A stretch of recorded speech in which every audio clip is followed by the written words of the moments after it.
कंकड़ पत्थर समतल कर कांटों में फूल उगा देंगे।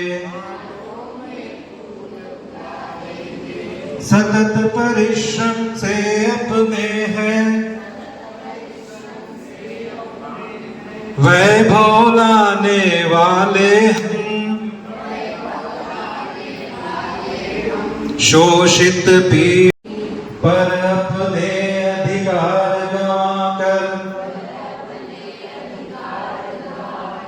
कर सकते आराम नहीं। अपने हित औरों के हित का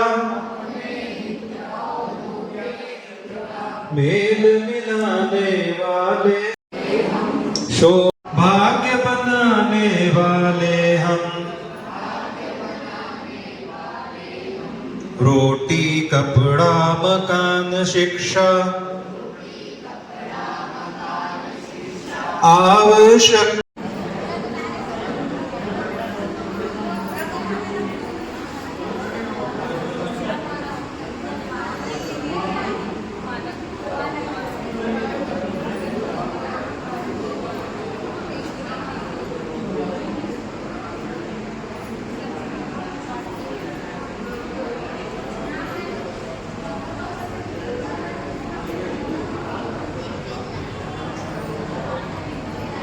दोहराइएगा। देश हमें देता है सब कुछ,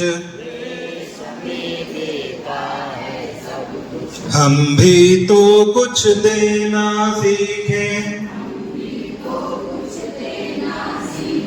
देश हमें देता है सब कुछ, हम भी तो कुछ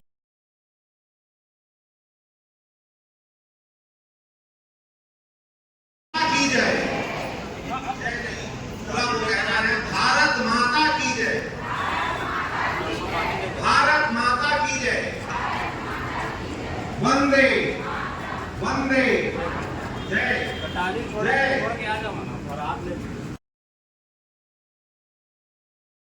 भारत माता की वंदे वंदे जय जय। आज के कार्यक्रम के इस नतीजे विधायक धर्मलाल कौशिक जी आज के इस कार्यक्रम में उपस्थित हो चुके हैं। दीप प्रज्वलन के साथ इस कार्यक्रम का शुरुआत करने के लिए, दीप प्रज्वलित करने के लिए और भारत माता की प्रतिमा पर पुष्प वर्षा विश्वकर्मा जी की मूर्ति पर, हनुमान जी की मूर्ति पर और व्रतों जो प्रतिमा है इसके पश्चात भी प्रज्वलन का और इस कार्यक्रम का जो शुभारंभ है आपके हाथों से किया जाता है।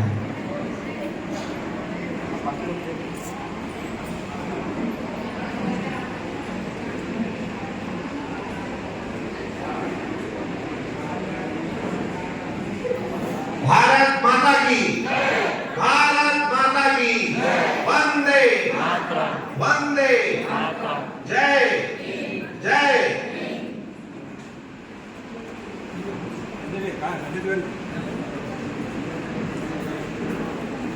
इसके पश्चात आगे कार्यक्रम के लिए सुरेंद्र भैया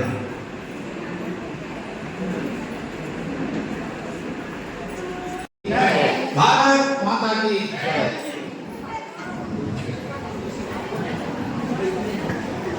पर अपना स्थान ग्रहण करें।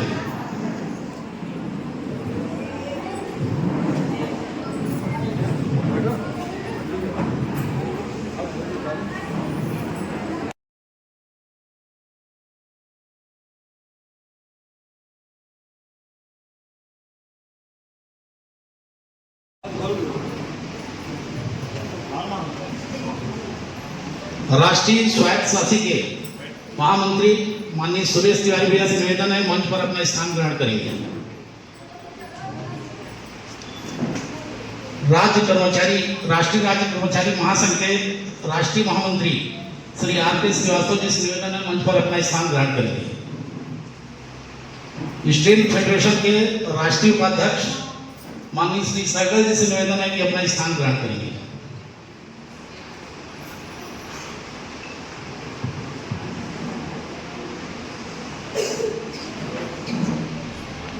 श्रीमती भुरंगी जी राष्ट्रीय सेविका समिति से निवेदन है कि घोष वादन के लिए आएंगे और अपना ग्रुप से घोष वादन करेंगे।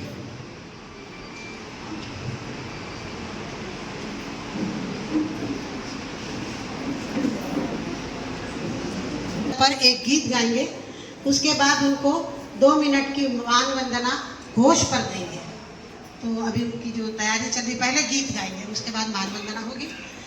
ये कार्यक्रम मुझे लगता है पिछले 31 मई से साल भर तक विभिन्न संस्थाओं के द्वारा अन्य जगहों पर होते आ रहा है और कई माने बड़े पैमाने पर भी हुए, छोटे स्तर पर भी हुए, स्कूलों में भी हुए, छात्रावास में हुआ, जहाँ जहाँ लगा सारे भारत में ये कार्यक्रम चलते रहा। उसी प्रकार अभी 4 मई माहेश्वर जो इनका कार्य क्षेत्र था, वहाँ पर इनको मान वंदना दी गई। 95 वर्ष राज्य सेविका समिति को हो रहे हैं, तो 95 घोष पूरे प्रांत से वहाँ पर एक साथ बजे थे। पूरी वर्ष त्रिशताब्दी वर्ष का वर्ष मनाया गया था और वो कार्यक्रम बहुत सफलता से पूर्ण हुआ। राष्ट्र सेविका समिति की ओर से कार्यक्रम था। आज यहाँ पर भी हम लोग गीत को गाएंगे और मान वंदना देंगे। मान वंदना के समय मैं सभी से निवेदन करूँगी।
कर्म भक्ति की प्रबल धारणा, कभी किसी से की न याचना। यज्ञ रूप जीवन ज्वाला में, यज्ञ रूप जीवन ज्वाला में प्रबल हुई तबाहा। जय जय तु अहिल्या माता, जय जय तु अहिल्या माता। हे कर्म योगिनी राज योगिनी, जय तु अहिल्या माता, जय जय तु अहिल्या माता,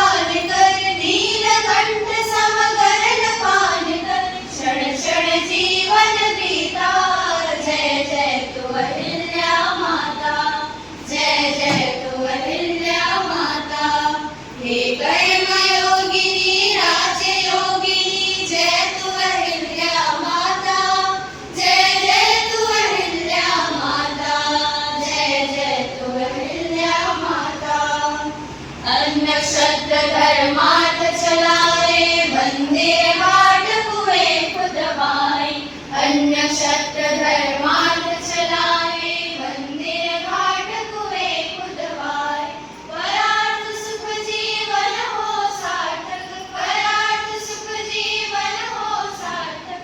दिव्य चरित्र की गाथा, जय जय तु अहिल्या माता, जय जय तु अहिल्या माता। हे कर्म योगिनी राज्य योगिनी, जय तु अहिल्या माता,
शब्दों में 4 वाक्य मैं बोल रही हूँ।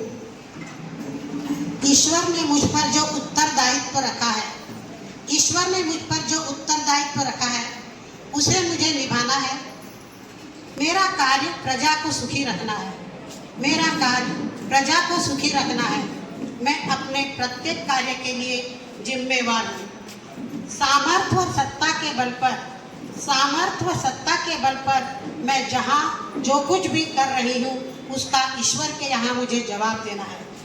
मैं यहाँ जो कुछ भी कर रही हूँ उसका ईश्वर के यहाँ मुझे जवाब देना है। मेरा यहाँ कुछ भी नहीं है, जिसका है उसी के पास भेजती हूँ, जिसका है उसी के पास भेजती हूँ। जो कुछ लेती हूँ वह मेरे ऊपर ऋण है, जो कुछ लेती हूँ वह मेरे ऊपर ऋण है। न जाने कैसे चुका पाऊँगी, न जाने कैसे चुका पाऊँगी। ये उन्हीं के शब्दों में लिखा हुआ था, उसी को मैं यहाँ पर पढ़ी। जो माहेश्वर में राष्ट्र सेविका समिति की ओर से जो कार्यक्रम हुआ, 90 वर्ष पूर्ण हुए थे और राष्ट्रीय स्वयंसेवक को 100 वर्ष पूर्ण होने को जा रहे हैं। उस उपलक्ष्य में माहेश्वर में ये कार्यक्रम हुआ। धन्यवाद।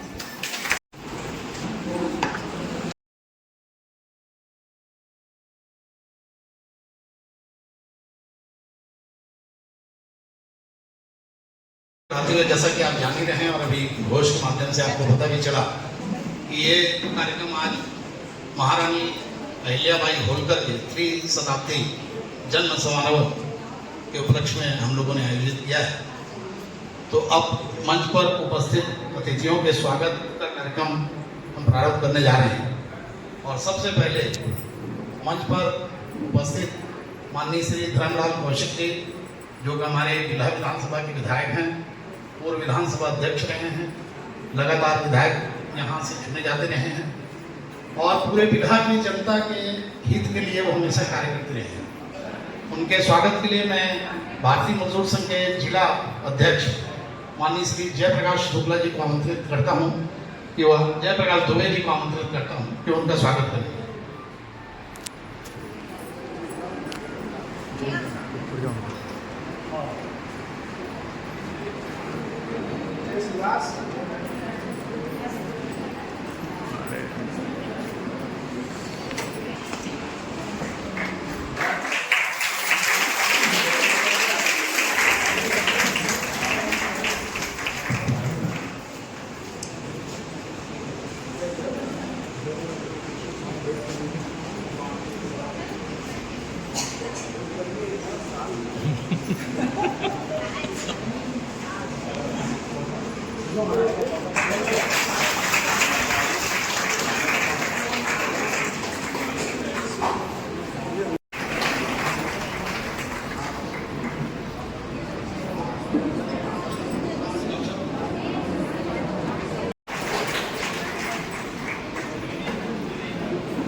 श्रीमती उषा साहू के स्वागत के लिए किरण दीदी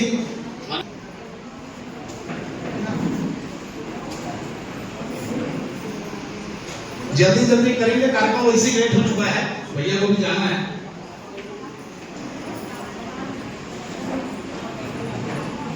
बाकी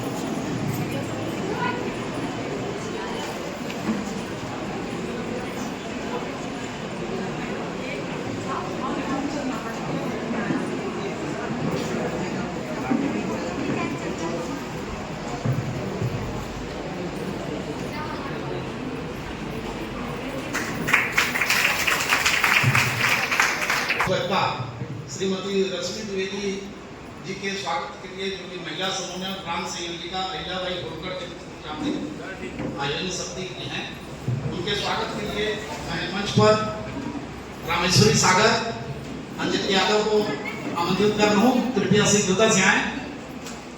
रामेश्वरी सागर अंजलि यादव।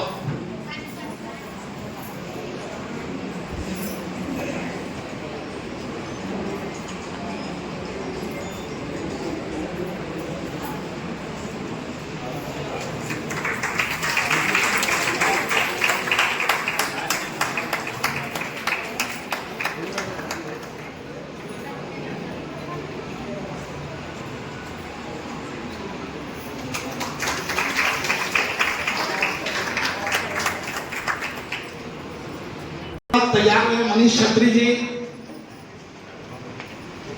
नंदू कुशवाहा जी तैयार रहेंगे।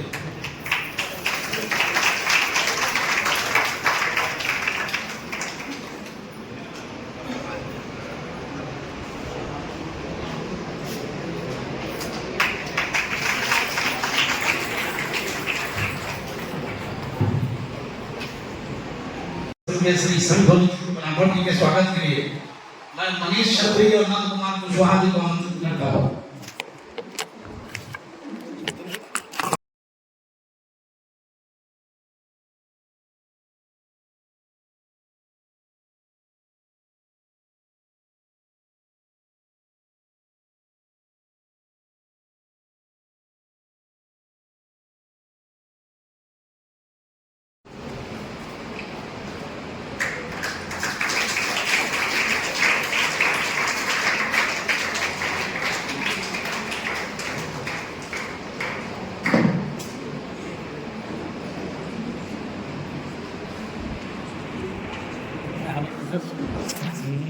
जी के स्वागत के लिए मैं प्रशांत पांडे, साधु मणिपुरी, सुदीक्षण पटेल आमंत्रित करता हूं। कृपया तुरंत आए और उनका स्वागत करें।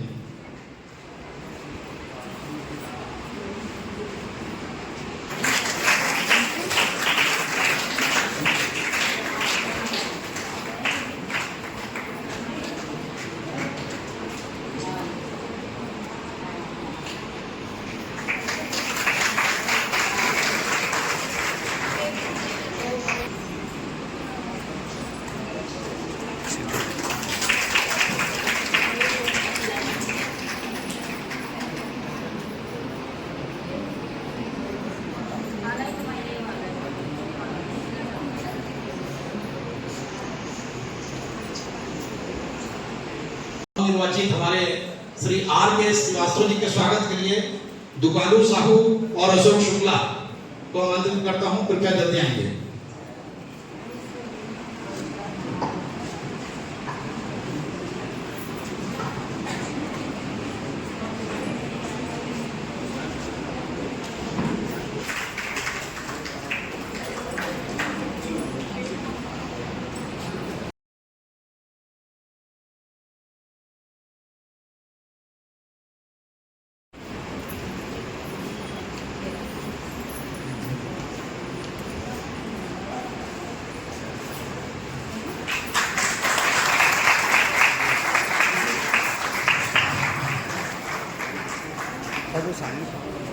हमारे जिला अध्यक्ष जयप्रकाश और उनकी टीम से निवेदन है कि हमारे जितने कार्यकर्ता आज के कार्यक्रम में आए हैं उनको बारी बारी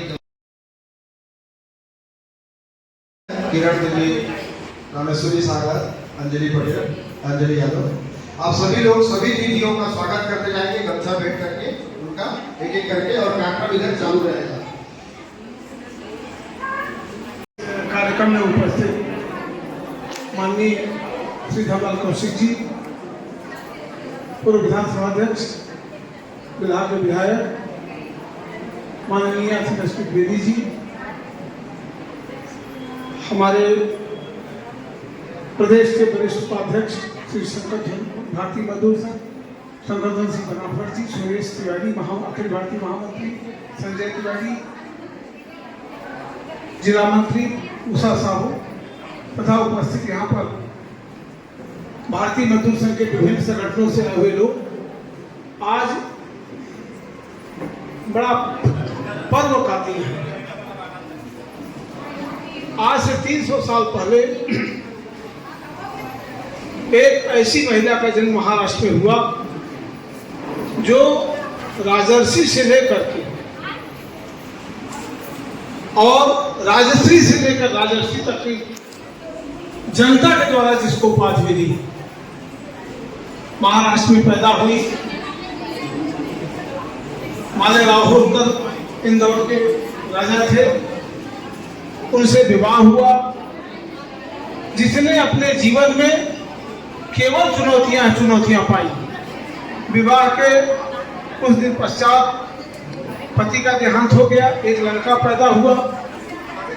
लड़का भी आप सब बहनों से प्रार्थना है कि कृपया 2 मिनट में मैं अपनी वाणी को विराम दूंगा। जो महारानी तो अहिल्याबाई शांत कौन है। थी, क्यों उनकी पूजा आज हो रही है? तो वो रानी थी इंदौर की, विधवा हो गई। उस समय सती प्रथा थी, सती होने लगी। बाद में इंदौर के जो धर्माधिकारी थे, जो महामंत्री थे, जाके सीधे महारानी के पैरों पर पड़ गए कि आप सती हो जाएंगी तो इंदौर का राज्य और हिंदुत्व का जो आप बीड़ा उठाइए सब नष्ट हो जाएगा। हिंदू धर्म की रक्षा के लिए आप सती मत होइए। सती नहीं हुई। कैसी उनमें वीरता थी और कैसी बहादुरी थी। उनका लड़का, महारानी का लड़का, थोड़ा शांति बनाए रखें। महारानी का लड़का, एक ही लड़का, पति खत्म हो गया और एक गरीब महिला से दुराचार के अपराध में उसकी शिकायत हुई महारानी से। महारानी ने धर्माधिकारी को बुलाया, क्या किया जाए? उन्होंने कहा महारानी एक ही तो वंश है आपका, और बोले राज्य का कानून क्या कहता है? बोले राज्य का कानून चौराहे पर हाथी से कुचलवाने का दंड देता है इस अपराध का। बोले हमारे लड़के को भी चौराहे पर हाथी से कुचलवा दिया जाए। लोगों ने कहा एक ही राजकुमार है, राजवंश सर्वनाश हो जाएगा। उन्होंने कहा ऐसे राजकुमार से अच्छा है सर्वनाश कल होना है तो आज हो जाए। ऐसी महारानी काशी के विश्वनाथ मंदिर को निर्माण करने में, लेकिन महारानी की वो एक ऐसी महारानी है इतिहास में जिसने मजदूरों के लिए जितना चिंतन किया। इंदौर में सारे मजदूर बेकार घूमते थे। आज जो माहेश्वरी साड़ी का पूरा भारतवर्ष में जो आज बखान हो रहा है, उसका निर्माण कराना स्वीकार किया महारानी अहिल्याबाई होलकर ने। पूंजीपतियों को, किसानों को, सबको उन्होंने दान दिया। इंदौर आज संपन्न महारानी के बल पर है। आज भी महारानी के किए हुए राज कार्यों के कारण इंदौर आज भी संपन्न है। कहाँ इंदौर, कहाँ बनारस, कहाँ सोमनाथ, महारानी ने कहा था। बनारस के सारे घाटों का निर्माण उन्होंने कराया। जिन कन्याओं का विवाह नहीं होता था, महारानी बोलती थी ढूंढ के खोजो और उनका विवाह करो। अपने लोगों को बोलती थी किसानों के ऊपर अत्याचार नहीं होना चाहिए। मजदूर से लेकर उद्योगपतियों तक का ध्यान रखने वाली ऐसी लोग जन्मदिन को हम लोग यहाँ मनाने के लिए उपस्थित हुए हैं। आगे मैं अपने आने हमारे बीच में माननीय अतिथिगण भी है। मैं केवल भूमिका रखा इसलिए कि महारानी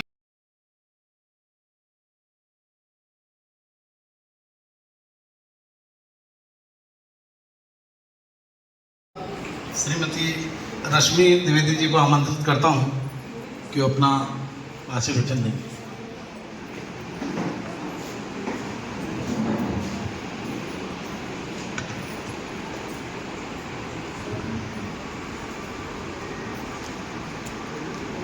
भारत माता की, भारत माता की। बहुत ही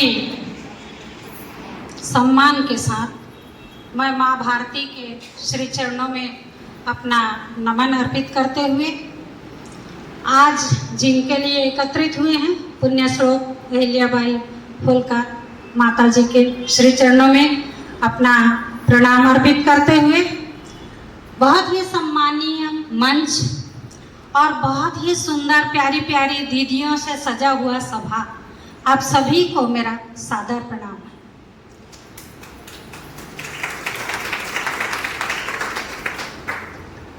अभी तो ताली बजाने वाली कोई बात नहीं बोली मैं, मतलब आप सब लोग मेरे और आकर्षित हो, है ना। बहुत बहुत धन्यवाद आप लोगों का। देखिए अभी हम लोग पुण्य श्लोक लोक माता अहिल्याबाई होलकर का आज जन्म दिवस है। उनका जन्म हुआ था 31 मई 1725, 300 वर्ष पूर्व। और उनको याद करने के लिए, उनके जन्म दिवस को मनाने के लिए और उनके जन्म जयंती वर्ष को पूरे वर्ष भर भारतवर्ष के विभिन्न स्थानों पर मनाया गया। अब आप लोग सोचिए कि किसी व्यक्ति विशेष को, किसी व्यक्तित्व को हम 300 वर्षों के उपरांत आज याद कर रहे हैं। हम आप सब जानते हैं कि जब हमारा जन्म दिवस होता है तो घर में हमको डर बना रहता है, घर वालों को याद होगा कि नहीं होगा, है ना। और ऐसे महान व्यक्तित्व जिनको हम 300 वर्ष के पश्चात भी याद कर रहे हैं, तो निश्चित रूप से बहुत ही महान व्यक्तित्व रहा होगा, है ना। और ऐसे महान व्यक्तित्व के विषय में कुछ बातें मुझे आप लोगों के समक्ष रखने का सौभाग्य प्राप्त हुआ है। इसके लिए मैं भारतीय मजदूर संघ के बंधु वर्ग को हृदय से साधुवाद देती हूँ, जिन्होंने आज मुझे ये अवसर प्रदान किया। हमारी पुण्य श्लोक देवी अहिल्याबाई होलकर, इनका जन्म बहुत ही साधारण परिवार में महाराष्ट्र के चौंडी नामक गांव में हुआ था। ये इसको मैं विशेष रूप से इसलिए बता रही हूँ कि हम लोग ऐसा सोचते हैं कि हमारे घर में जो बच्चा है, हम साधारण लोग हैं, हम क्या कर सकते हैं, लेकिन अगर बच्चे को हम सही संस्कार दें तो बच्चा कुछ भी कर सकता है। ये भी एक प्रेरणा का विषय है कि हमारी माता बहुत ही साधारण घर में जन्म ली। उनके पिताजी बहुत आर्थिक बहुत ज़्यादा मजबूत नहीं थे, वो गांव के पाटिल थे। पाटिल मतलब मुझे जैसे समझ में आता है कि सरपंच, आज की भाषा में ऐसा मुझे लगता है कि ऐसा रहा होगा, ऐसे थे। जब अहिल्याबाई का जन्म हुआ तो छत्तीसगढ़ी में कहते हैं ना, होनहार बलवान के चिकने होत पार। जे लड़का मन होनहार है वो लड़का ही ले दिग्गज है। ऐसे ही हमारी माता बचपन से ही उनके चेहरे का तेज, उनके स्वरूप का तेज और उनकी बुद्धिमत्ता ये परिलक्षित होने लगी, और उनके माता पिता भी बड़े ध्यान से इस योग्यता को ध्यान दिया। हम आप क्या करते हैं, बच्चे में अगर कोई योग्यता है तो डांट देते हैं, हमको कभी नहीं डांटना चाहिए। बच्चों की योग्यता के लिए हमको उन्हें प्रोत्साहित करना चाहिए। ये प्रसंग जो आज चल रहा है, इसका उद्देश्य यही है कि हमको अपने घर के बच्चों का, अपने आसपास के बच्चों की जो योग्यता है उसमें ध्यान अवश्य देना चाहिए, रुचि में अवश्य ध्यान देना चाहिए। हमारे बच्चे को क्या करना अच्छा है। पड़ोसी का बच्चा अगर डॉक्टर बन रहा है, इंजीनियर बन रहा है, तो जरूरी नहीं है कि हमारा बच्चा भी डॉक्टर बने, इंजीनियर बने। उसकी रुचि का विशेष हमको ख्याल रखना चाहिए। तो ऐसे ही माता अहिल्याबाई होलकर के माता पिता माणकोजीराव शिंदे और क्या नाम था उनका, सुशीला, हाँ माता जी का नाम भूल गई मैं। तो इन्होंने उनकी योग्यता को ध्यान दिया, और उस काल में बालिकाओं के पढ़ने लिखने की उतनी व्यवस्था और परिस्थिति नहीं थी, तो भी उन्होंने कैसे भी करके व्यवस्था किया उनका, और सिर्फ 8 वर्ष की आयु में पुण्य श्लोक लोक माता अहिल्याबाई होलकर बहुत ही योग्य शस्त्र और शास्त्र दोनों में निपुण हो गई। उनके चेहरे में एक अलग आभा दिखाई देता था, और वो रोज मंदिर की सेवा अपनी जैसे चाहते और ससुराल वाले मन लो वैसना होए, ऐसे बेटी सोचते और बेटी के दाई दादा घलो सोचते, है ना। आओ वही विचारधारा ले करके और बेटी है ससुराल जाती, और थोड़ को ऊपर नीचे होई तहा मैं नहीं रहा तो नहीं चला, आके बैठ के दाई दादा घर दाइयो दादा बेटी के संग देती। बेटी थोड़ा बहुत ऊपर नीचे ला चला के समझौता करके समन्वय से और ससुराल में चले चलाए जाते, ऐसे हमन कथन का। ये प्रसंग बताए के मोर उद्देश्य यही है कि ओ समय जब अहिल्याबाई होलकर अपन ससुराल गईस, तब पति है ओकर हिसाब से नहीं रही आदत गुण के, तब वो संकल्प ले लीस कि नहीं, मैं अपने पति को सदमार्ग में जरूर लाऊंगी। और वो धीरे धीरे धीरे अपने पति को सद्मार्ग में लाने का प्रयास करने लगी और उनका प्रयास कम नहीं था, उनका प्रयास निस्वार्थ भाव से कर रही थी, समर्पण भाव से कर रही थी।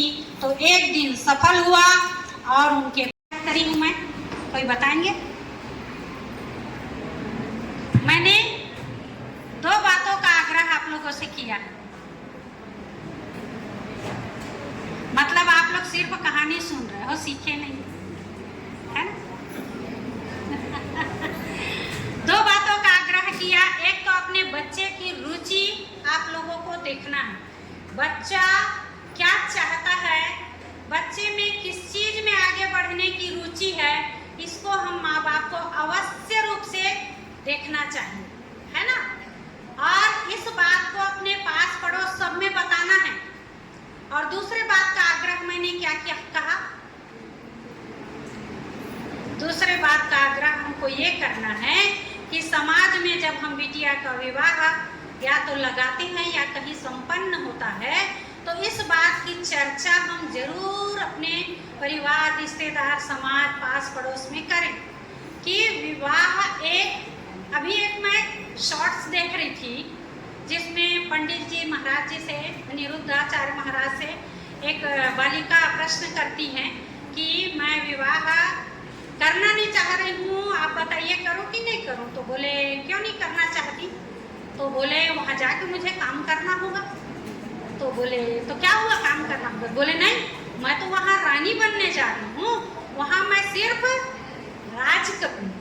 तो अपने समाज में हम इस विषय को चर्चा में लाएं कि हमारी बालिकाएं जैसे मायके में सहज रूप से रहती हैं, ऐसे ही सहज रूप से ससुराल में रहें और ससुराल की परिस्थितियों को अच्छा से अच्छा बनाने का प्रयास करें। इसी आग्रह के साथ मुझे विश्वास है कि आप सब लोग इस बात को जरूर समाज में ले जाएंगे। आप सभी का बहुत बहुत धन्यवाद। धन्यवाद दीदी। अब मैं हमारे क्षेत्र के यशस्वी विधायक माननीय धर्म भैया से निवेदन करूंगा कि वो अपना वक्तव्य प्रदान करेंगे। माननीय धर्म भैया।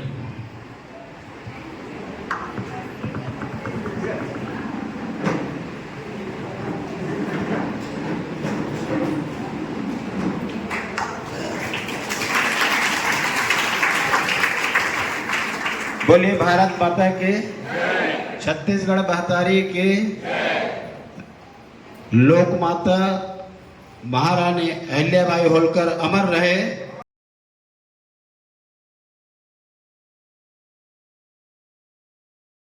आज हम सब लोग यहाँ पर पुण्य श्लोक लोक माता अहिल्याबाई के त्रिशताब्दी कार्यक्रम में यहाँ पर उपस्थित हुए हैं। मंच पर हमारे मुख्य वक्ता के रूप में रश्मि जी, साथ ही हमारे एस.एन. तिवारी जी, श्रम कल्याण मंडल के पूर्व अध्यक्ष, भारतीय मजदूर संघ के पूर्व अध्यक्ष, और मंच पर हमारे सभी पदाधिकारीगण, उपस्थित सभी हमारे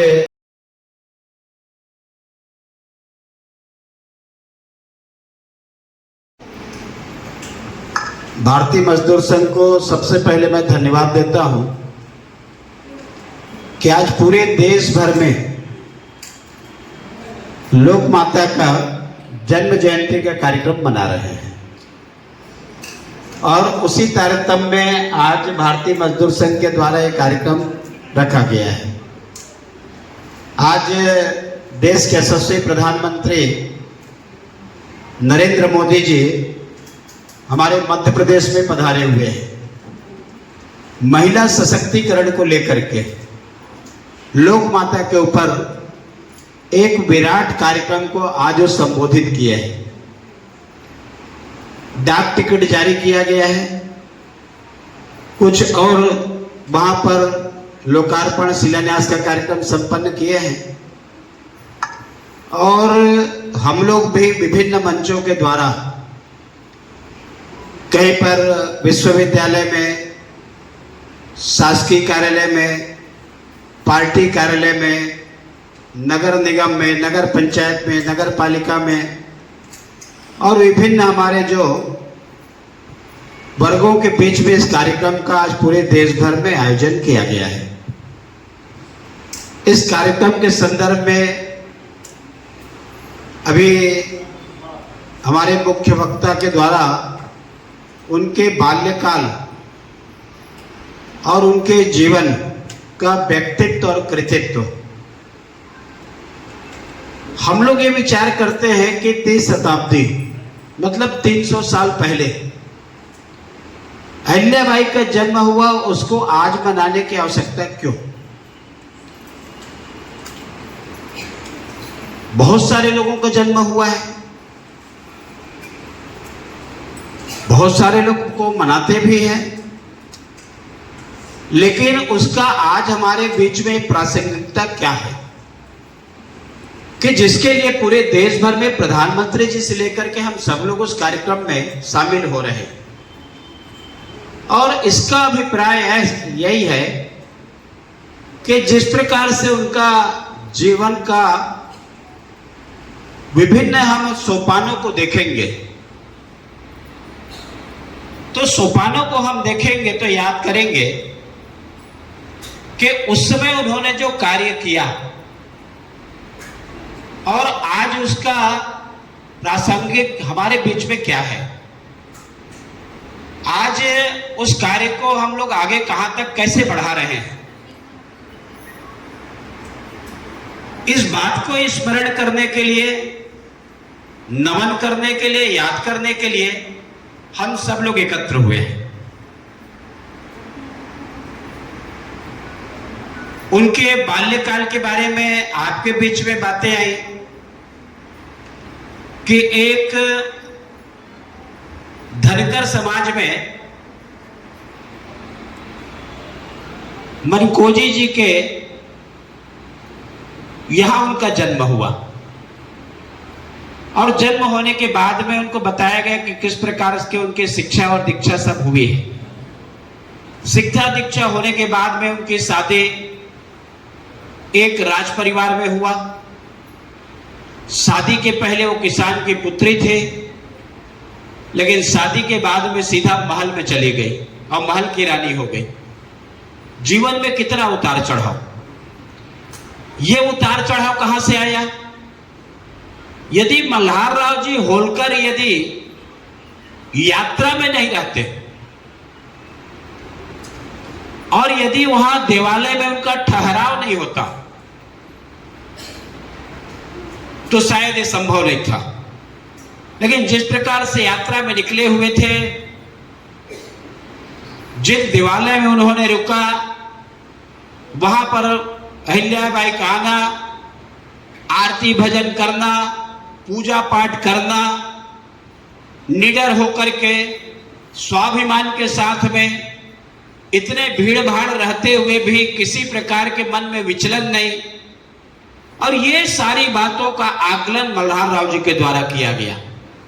और करने के बाद में उनको लगा कि ये बहू हो सकती है मेरे घर की। तब उन्होंने जाकर उनके पिताजी को प्रस्ताव रखा और प्रस्ताव रखा तो पिताजी ने उसको स्वीकार किया और उसके बाद में 1737 में उनकी शादी हो जाती है। बाल विवाह उस समय प्रचलन में रही है। आजकल बाल विवाह पर रोक लगाया गया है, लेकिन उस समय जो बाल विवाह के कई कारण भी रहे हैं, उस कारणों में मैं जाना नहीं चाहता, लेकिन उसके बहुत सारे सुखद परिणाम भी हम सबको देखने को मिलता है। वीर शिवाजी महाराज की हम बात करेंगे तो बाल विवाह उनका हुआ था, आपको भी मालूम है। 8 साल 9 साल 10 साल के कन्याओं के साथ उस समय 12 साल 13 साल के वर वधु उनके साथ में उनकी शादी हो जाती थी। उसी प्रकार से अहिल्याबाई की भी शादी हुई। शादी के बाद में ससुराल चली गई। चले जाने के बाद में गृहस्थी में बहुत अच्छा रही हो, लेकिन उनका जो स्वभाव महल में जाने के बाद में जो आजकल की बहुएं यदि होती तो अलग प्रकार के दिखाई देती, लेकिन चले जाने के बाद में उस राजमहल का किंचित भी उसके जीवन पर असर नहीं डाला। जैसा उनका सादगी रही, जैसा उनका धर्म पूजा पाठ रहा, उसी प्रकार से न केवल उन्होंने किया बल्कि उस राजमहल के वातावरण को बदलने में भी अहिल्याबाई सफल हुई।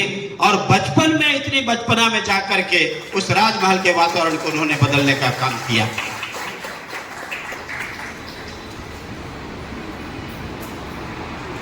एक उनके पुत्र की प्राप्त हुई मालेराव जी के। उसी समय में जाटों के बीच में एक युद्ध हुआ, जाटों और मराठों के बीच में।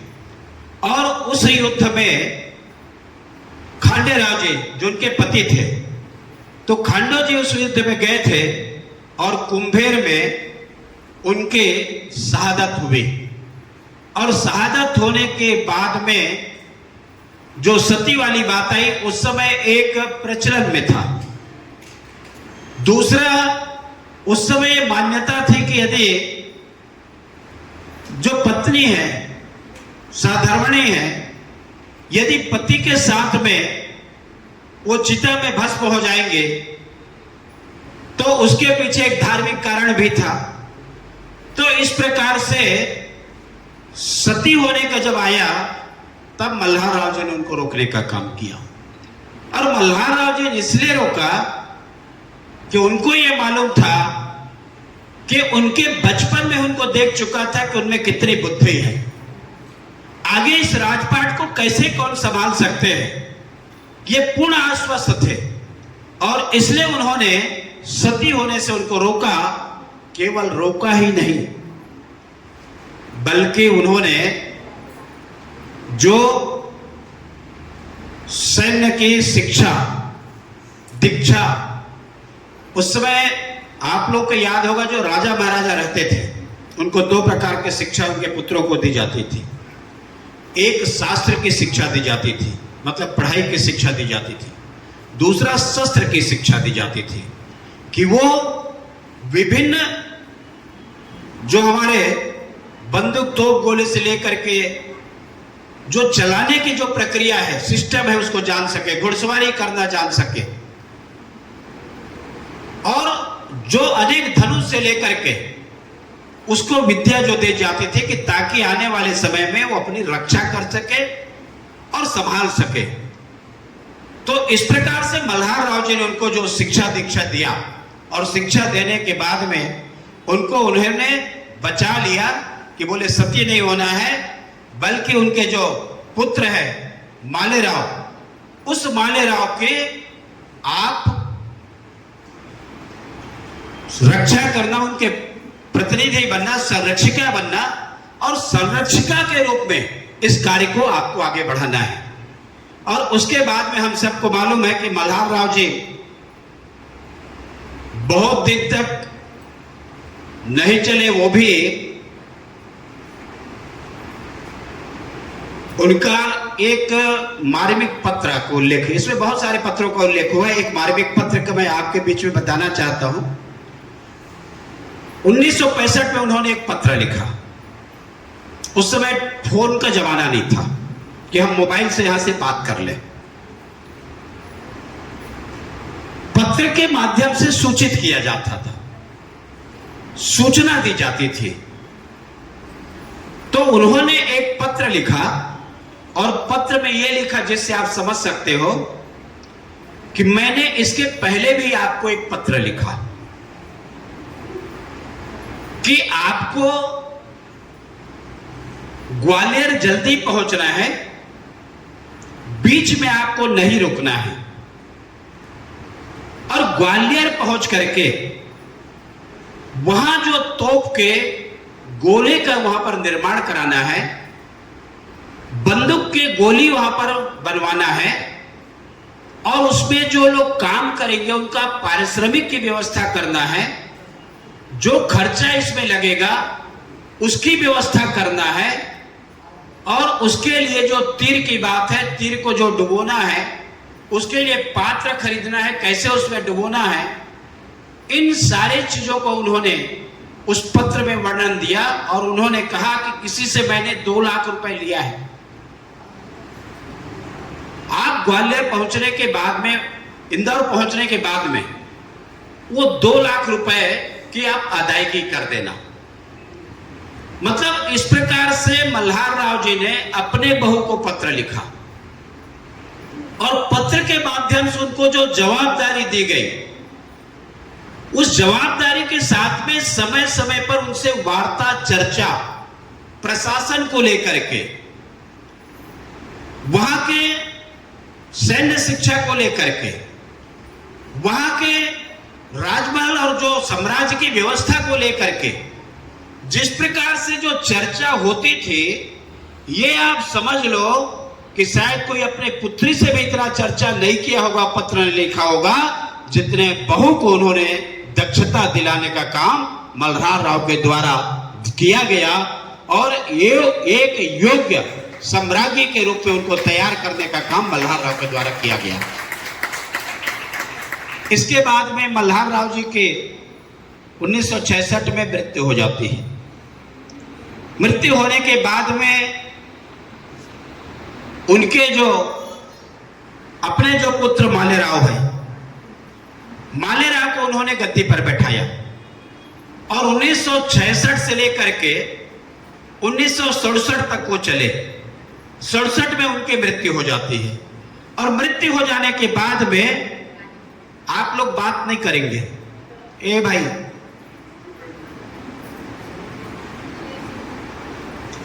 आप लोग बात नहीं करेंगे, मैं आप लोगों की तरफ देख रहा हूं।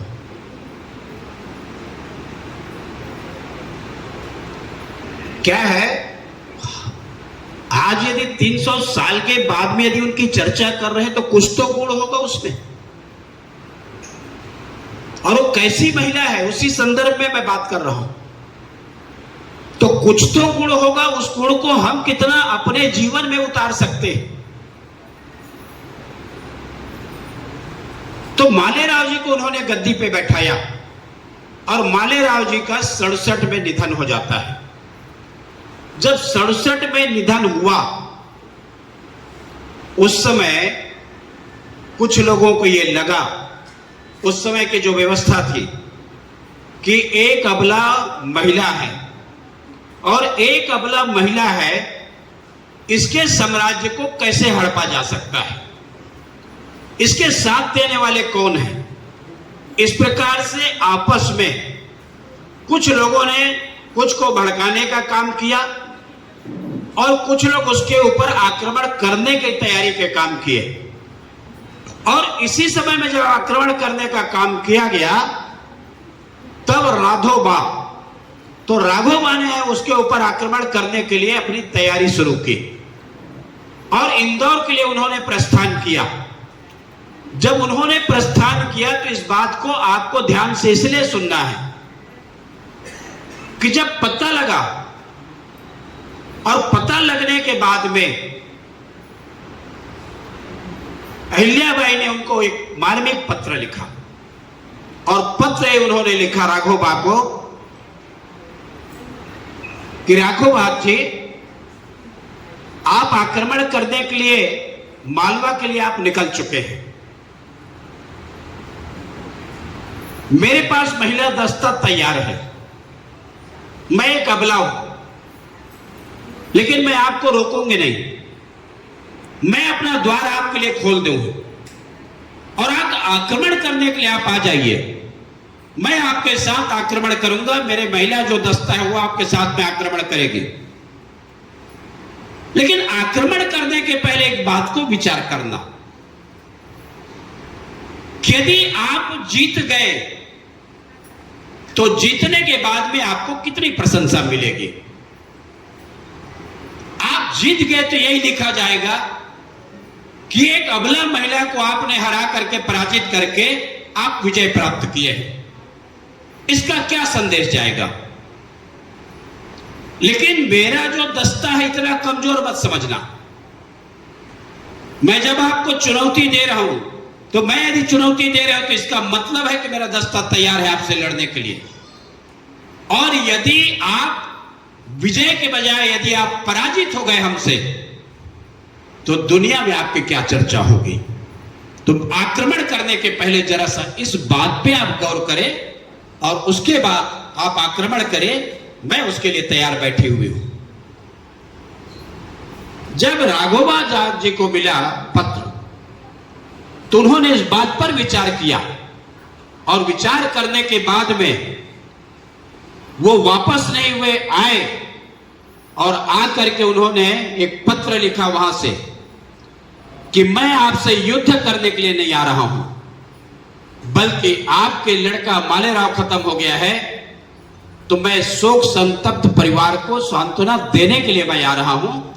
इस प्रकार के उन्होंने पत्र लिखा और पत्र लिखने के बाद में जब राघव जी इंदौर आए उनका राजशाही स्वागत किया गया और स्वागत करने के बाद में इसकी सर्वत्र प्रशंसा हुई। लेकिन जिस युद्ध में लड़ाई होती, हार जीत होती, अपने कूटनीति से बिना युद्ध को लड़े हुए उन्होंने विजय प्राप्त कर ली। ये महारथ हासिल रानी अहिल्याबाई में।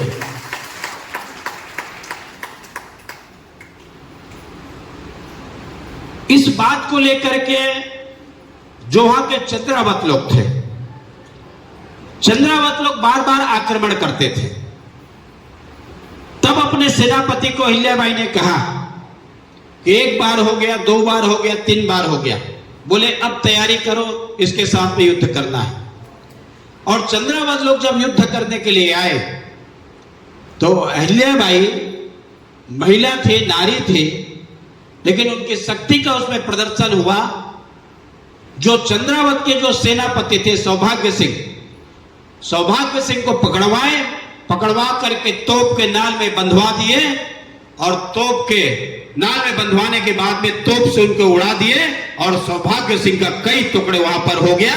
और इस टुकड़े को देख करके आंख लगाया गया कि एक केवल महिला ही नहीं है, अबला नहीं है ये, बल्कि सशक्त महिला है और समय आने पर हमको सब पराजित भी कर सकते हैं। ये पूरा संदेश देने का काम अहिल्याबाई के द्वारा किया गया। अहिल्याबाई की जब पुत्र मालेराव की मृत्यु हो गई तो उन्होंने पेशवा को पत्र लिखा। उन्होंने कहा कि इस राज्य का बागडोर मैं संभालूं। पेशवा ने उनको आदेश दिया कि आप संभालिए और इसके बाद 67 में उन्होंने वहां का बागडोर अपने हाथ में लिया। और बागडोर अपने हाथ में लेने के बाद में जिस प्रकार से उनके राज में यह कहा गया है 95 तक वो राज की, 67 से लेकर के, तो 95 तक जब राज की, उस 95 तक में एक भी बार अकाल उस प्रदेश में नहीं हुआ, एक भी बार। मौसम अच्छा रहा, फसलें अच्छा हुए, उस साम्राज्य को बढ़ाने का काम किया, स्थायित्व देने का काम किया। इसके साथ में जो उनके युद्ध कला थी, साम्राज्य को बागडोर लेने के बाद में पंजाब तक बढ़ाने का काम अपने साम्राज्य का उन्होंने किया और मराठा राज्य को पंजाब तक पहुंचाने का काम रानी अहिल्याबाई के द्वारा किया गया। उसके साथ में जो इंदौर है उसको एक व्यवसायिक नगरी के रूप में, उद्योग नगरी के रूप में उन्होंने स्थापित किया। उसको एक सैन्य शक्ति के रूप में इंदौर को प्रतिस्थापित किया और प्रतिस्थापित करने के बाद में मालेराव जी ने इंदौर को राजधानी बनाया था। लेकिन अहिल्याबाई का समय आया तो उन्होंने इंदौर को एक कमर्शियल स्टेट बनाया। ये कहा गया है कि रानी अहिल्याबाई शिव कामनी थी, शिव के अनन्य भक्त जिसे कहा जाता है वो रानी अहिल्याबाई थी। और रानी अहिल्याबाई ऐसे शिव भक्त रही कि जो सवेरे जब तक पूजा पाठ ना हो जाए तब तक जल भी ग्रहण नहीं करती थी, पूजा पाठ करने के बाद में भी अन्न और जल ग्रहण करती थी। ये उनके नित्य की दिनचर्या रही है। जब वहां राजधानी लेकर के गए महेश्वर में, तो महेश्वर को राजधानी बनाया। महेश्वर में महिलाओं को सशक्त करने के लिए उनके द्वारा जो कपड़ा उद्योग का कारखाना वहां पर फैक्ट्री लगाया गया और ये कहा गया बुनकर लोगों को बुला करके कि धागा की व्यवस्था हम करेंगे, साड़ी बनाने का काम आप करो, वस्त्र बनाने का आप करो। और एक बताया जाता है कि आज भी जो महेश्वर है, महेश्वरी साड़ी के नाम से प्रसिद्ध है, जिसका स्थापना रानी अहिल्याबाई के कर कमलों से किया गया था। और आज भी वहां पर साड़ी उद्योग, कपड़ा उद्योग के जो है चल रहा है, वहां पर वो प्रसिद्ध है। इसके साथ ही साथ में उनके द्वारा जब अपनी बेटी का विवाह करना था, तो आप लोग देखे होंगे कि सीता का स्वयंवर आप लोगों ने देखा है ना? देखा है कि नहीं देखा है? अरे टीवी में भाई बोल रहा हूं, उस समय तो हम लोग थे नहीं, टीवी में देखा है ना सीता का स्वयंवर। फिर उसके बाद में द्रौपदी का स्वयंवर आप लोगों ने देखा है ना? तो उन्होंने कहा कि मैं अपने पुत्री का विवाह कहां करूंगी? उनके यहां डाकुओं का आतंक था, चोरों का आतंक था। तो बोलो, जो इस राज्य से डाकुओं को खदेड़ेगा, शांति प्रदान करेगा, शांति स्थापना करेगा, मैं अपने पुत्री का विवाह उनके साथ में करूंगी। और उन्होंने जो तैयार हुआ एक सेनापति, वो उनके तुकोराव जी के जो लड़का है यशवंत राव जी, उन्होंने बेड़ा उठाया, उन्होंने डाकुओं का सफाया वहां पर किया, उनके मनोवृत्ति को बदलने का काम किया, चोरों से उस प्रदेश को मुक्त कराया और अपने पुत्री का विवाह यशवंत राव जी से उन्होंने किया। और इसके बाद में जिस प्रकार से उनके गुणों की यदि हम बखान करेंगे, तो रश्मि जी ठीक बोल रही थी कि अनेक गुणों से परिपूर्ण है। लेकिन मुख्य रूप से यदि उनकी हम बात करेंगे तो कुछ विषय में मैं उनका रखना चाहता हूं कि राज संभालने के बाद में वो जो सफेद साड़ी में आज भी देख रहे हो ना, वो सफेद साड़ी पहनते थे। भोजन कब करते थे? जब सब काम होने के बाद वहां के जितने कर्मचारी काम करने वाले हैं, उनके साथ में जमीन में बैठ करके उनके साथ में भोजन करते थे। आप विचार कीजिए, उनके साथ वो भोजन करते थे। हम उनके यदि बात करेंगे तो उनके कर प्रणाली की हम बात करेंगे तो किसानों के ऊपर जो लगान लगा हुआ था उसको कम करने का काम किया। अन्य जो टैक्स लगे हुए थे, टैक्स की अदायगी उतनी हो जितने में राज्य का प्रशासन चल जाए, अनावश्यक भार किसी के ऊपर न पड़े, इस कर प्रणाली में सुधार करने का काम किया गया। उनके पास दो प्रकार की व्यवस्था थी कर की। जो एक राज्य को चलाने के लिए जो सरजामी नाम के कर उनको मिलता था, उससे प्रशासन में, सेना में, बाकी चीजों के लिए वो खर्च करते थे।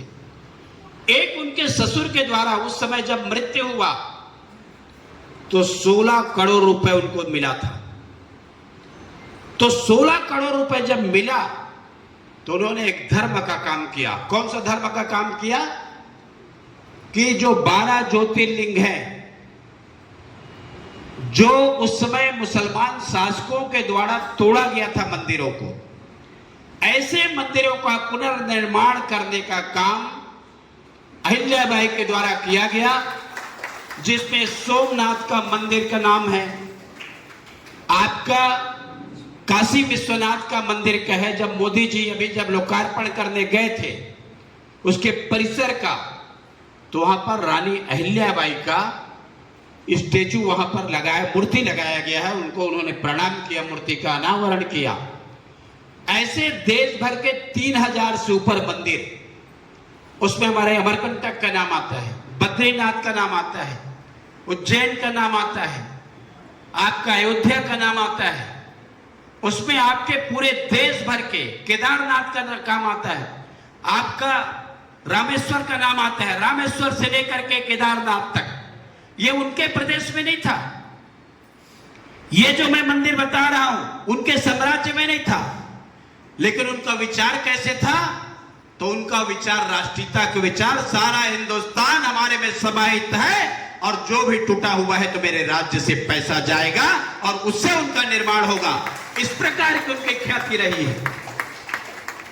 यदि हम उनके कहें तो राष्ट्रीयता, राष्ट्रीय अस्मिता के प्रतीक के रूप में हम रानी अहिल्याबाई होलकर का नाम ले सकते हैं। पूरे राष्ट्र को जोड़ने का काम उन्होंने किया, नहरों बनाने का काम किया, बांध निर्माण का काम किया। ये जो गया जी, कई लोग गए होंगे, वहां पर विष्णुपाद जो मंदिर है उनके द्वारा बनवाया गया है। बनारस आप लोग गए होंगे, मनकंटका घाट में जो नहाने के लिए जो घाट में जाते हैं, ये उनके द्वारा बनाया गया है मनकंटका घाट में। इस प्रकार से पूरे देश भर में उन्होंने धर्मार्थ के काम को चलाया। और इतना ही नहीं किया, उस मंदिर की व्यवस्था कैसे चले उसके लिए एक व्यवस्था भी बनाई गई कि वो खर्चा आए और मंदिर का काम उनका चलता रहे, इससे किसी को उससे पैसा लेने की आवश्यकता ना पड़े। सिंचाई के क्षेत्र में उनके द्वारा काम किया गया, कन्या विद्यालय उनके द्वारा खुलवाया गया, महिला सशक्तिकरण के दिशा में जो काम हुआ, कन्याओं के शिक्षा के दिशा में जो काम हुआ, उन्होंने उस समय ये जो सती प्रथा निवारण थी उसको समाप्त किया, विधवा विवाह को उन्होंने संपन्न करवाया, रेणुका नाम की उनकी जो सखी थी उनका उन्होंने अपने हाथों से विवाह करवाया। उस समय महिलाओं के जो रानी है, यदि पुत्र खत्म हो गया, संतान नहीं है, तो उस राज्य को अपने राज्य में मिला लिया जाता। उस समय अंग्रेजों के द्वारा, जो मुसलमान शासकों के द्वारा, उसको उन्होंने बंद करवाया और उसका नामांतरण, मतलब उसके नाम के बाद में उसके नाम में आ जाएंगे, रानी के नाम में, ये नया काम करा। महिला शिक्षा को उन्होंने बल दिया और इस प्रकार से बहुत से महिलाओं को सशक्तिकरण के दिशा में खड़ा करने का काम रानी अहिल्याबाई के द्वारा किया गया है। इसके साथ ही साथ में रानी अहिल्याबाई के द्वारा इतना ही नहीं, मैंने कहा शिव कामनी, अनन्य भक्त, जब उनके पुत्र का मृत्यु हुआ तो मृत्यु होने के बाद में पूरे राजपाट को उन्होंने शिव जी को सौंप दिया, भगवान शंकर को सौंप दिया। और जब भी कोई आदेश जारी हो तो हमारे यहां लिखा जाता है आदेशानुसार गवर्नर छत्तीसगढ़, लिखा जाता है ना, आदेशानुसार गवर्नर छत्तीसगढ़, राज्यपाल का उसमें नाम लिखा जाता है।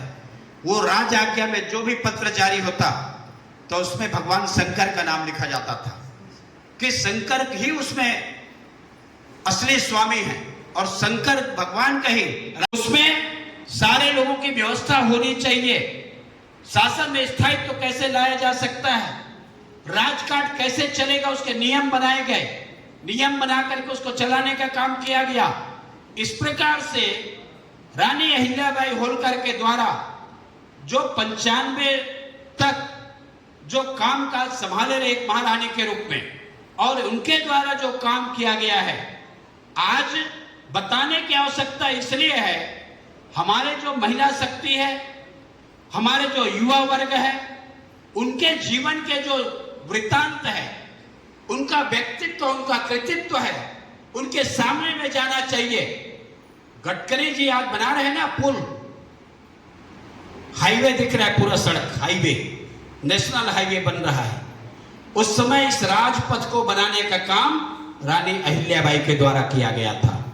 आज हमारे सरकार आने के बाद में उसके अनुगामी बन करके मोदी जी के द्वारा इस पथ को बनाने का काम चल रहा है। बेटी बचाओ बेटी पढ़ाओ, यदि सही में महिला सशक्तिकरण के कोई प्रतीक है तो रानी अहिल्याबाई होलकर है, कि जिन्होंने महिलाओं को आगे बढ़ाने का काम किया।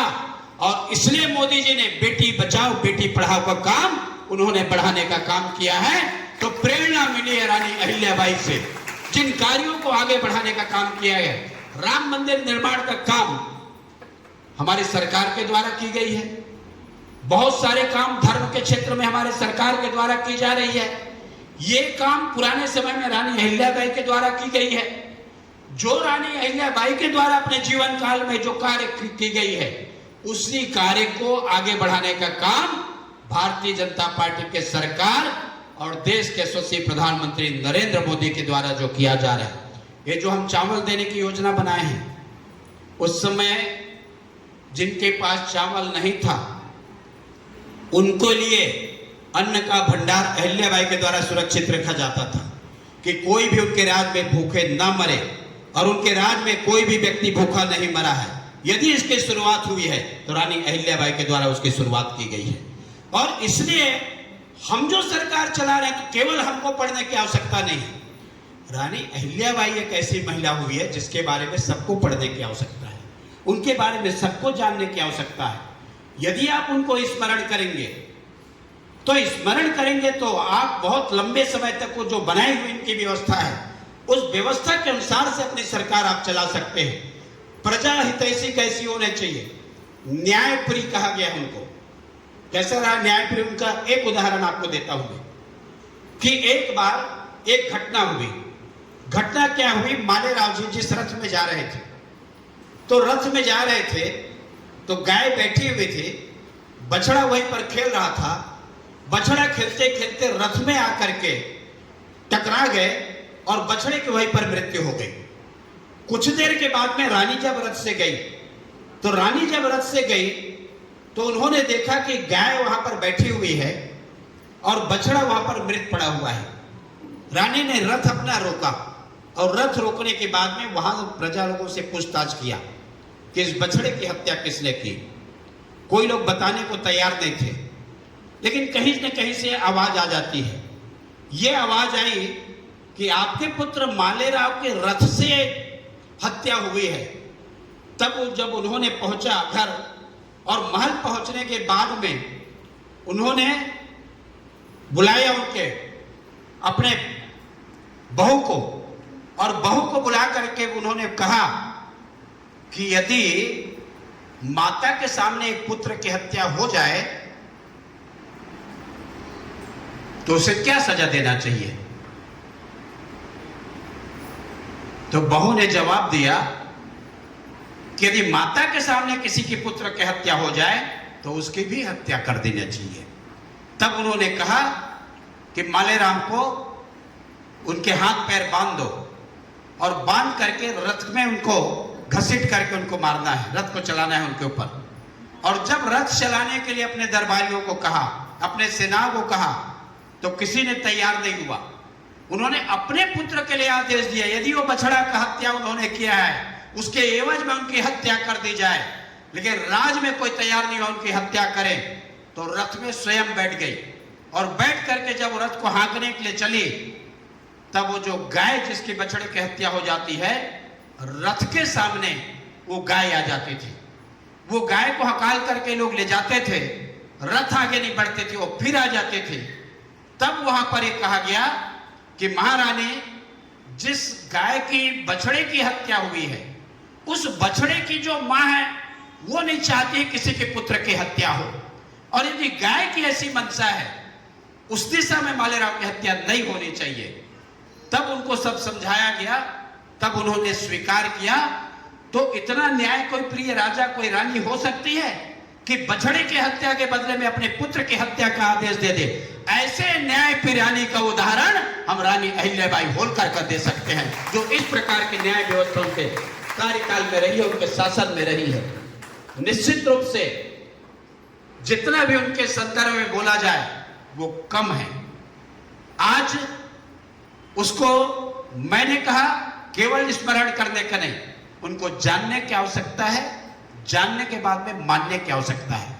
हम ये जो कहते हैं ना, और जिस बात को लेकर के मोदी जी भी चल रहे हैं, जिस बात को लेकर के चल रहे हैं कि अहिल्याबाई की जो प्रेरणा, और हम ये कहते हैं कि भारत विश्व गुरु का दर्जा प्राप्त हो, भारत विश्व गुरु बने, दुनिया का मार्गदर्शन कर सके, और वो होता हुआ हमारे सामने दिखाई दे रहा है।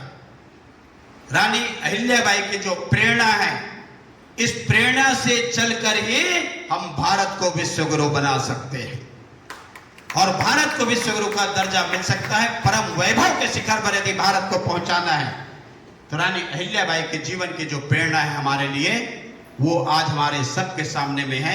और उस प्रेरणा को लेकर के, उसके पथगामी बन करके, बताए हुए अनुगामी बन करके हम सब चलने का प्रयास करें, तो निश्चित रूप से भारत अपने खोए हुए गौरव को पुनः प्राप्त कर सकता है और दुनिया में परचम लहरा सकते हैं। आज के इस अवसर पर मैं आप सभी को इस कार्यक्रम में उपस्थित हुए उसके लिए धन्यवाद देते हुए और साथ ही हमारे भारतीय मजदूर संघ के हमारे पदाधिकारियों को कि हम लोग को अतिथि के रूप में बुला करके आपके सामने विषय रखने का अवसर दिए, उसको धन्यवाद देते हुए और लोक माता अहिल्याबाई होलकर को नमन करते हुए एक और केवल बता देता हूं उनका एक लाइन का पुण्य श्लोक लोक माता। तो लोक माता का तो मैंने बता दिया, लेकिन ये जो उनको उपाधि मिली है पूरे दुनिया में 3 लोगों को उसका उपाधि मिला, एक राजमाता को, एक राजा नल को और एक राजा युधिष्ठिर को। पूरे दुनिया में केवल 3 लोगों को मिला है, उसमें लोक माता अहिल्याबाई को भी पुण्य श्लोक लोक माता की उपाधि मिली है। उनके चरणों में नमन करते हुए मैं अपनी वाणी को विराम देता हूं। बहुत बहुत धन्यवाद। भारत माता की। आभार प्रदर्शन के लिए मुझे आदेश मिला है हमारे जिला मंत्री जी द्वारा। मैं आप लोगों को एक बात बताता हूं कि कार्यक्रम के उपरांत जलपान की व्यवस्था है। आप सभी जलपान के उपरांत ही यहाँ से जाएंगे, ऐसा मेरा आग्रह है। भारतीय मजदूर संघ ने ये राष्ट्रीय स्तर पर तय किया कि 31 मई को हम लोग महिला दिवस पुण्य श्लोका माता अहिल्याबाई जयंती को महिला दिवस के रूप में, बड़े सौभाग्य की बात है हमारे बीच में शासन के भी सशक्त प्रतिनिधि के रूप में आदरणीय भैया जी उपस्थित है और हमारा भारत सरकार से भी आग्रह है कि 31 मई तो भारत सरकार के द्वारा भी महिला दिवस के रूप में घोषित किया जाए।